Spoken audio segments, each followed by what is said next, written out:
Day at Millmont Elementary School. I'm Mr. Smith, the cyclist today for the national team. Today I'm going to be sharing something with you that you've probably never learned. It's how to do long division with double-digit divisors with a method called partial quotients.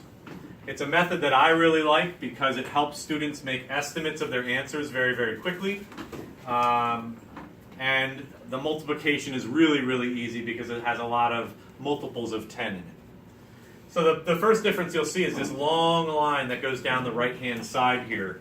We're going to be developing our quotient, or the answer to the division problem, on the right-hand side, and you'll see that in a minute. I'm going to start the division problem just like I did with long division in yesterday's video. I'm going to start with that 3 in the thousands place value. I can't divide that up into 27 groups, so I'm now going to underline the 34, and that can be separated into 27 groups. So above the 4, I'm going to make a box, because that's where my first digit of my quotient is going to go, over the 6 and over the 7. And this is really important because it tells me that my answer is going to start in the hundreds place value. 100, 200, 300, 400, something like that.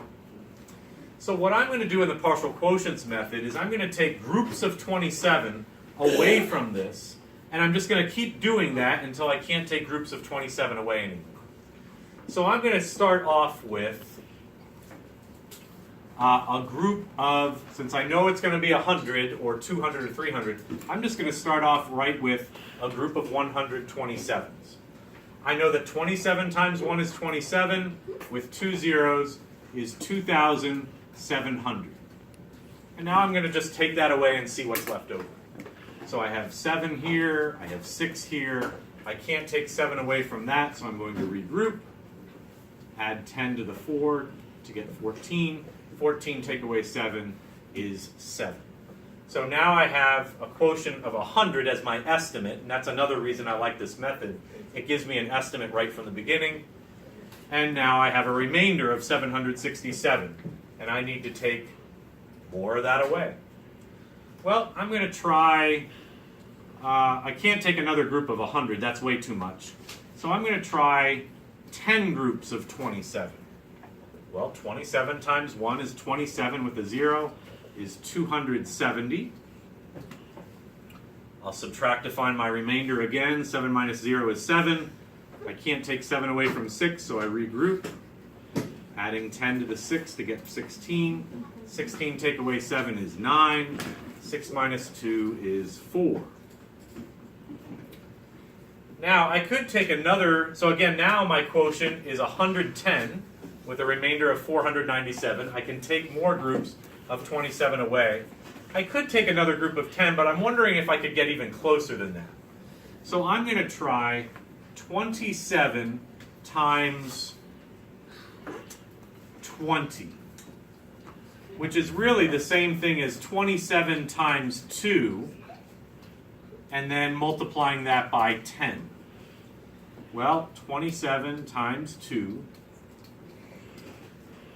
is 54, times 10 adds a 0. 540 is too much. So I am in fact going to have to take another group of 10 in. Not a problem. 10 times 27 is 270. 7, 2. So now I have 227 left over. Now I can't take groups of 10 out. I now have 120 as my estimated quotient, but I still have a lot to take away here. So I need to try to get as close to this as possible.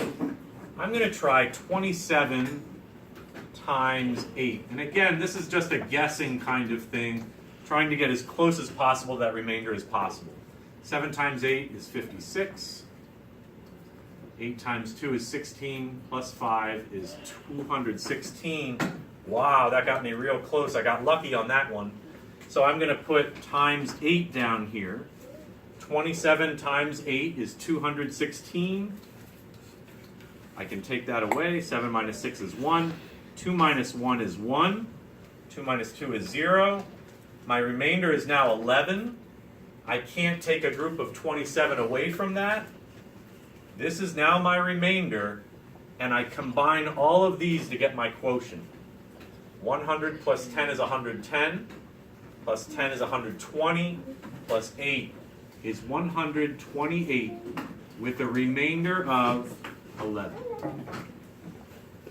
The reason I like this, it's a lot of multiplying with zeros. It gives me an estimate right from the beginning. My answer was going to be close to 110, it was. And I can just make all the errors I want, or low guesses I want, and I'll still get the right answer. Have a great weekend. That's the partial quotients method. Thank you.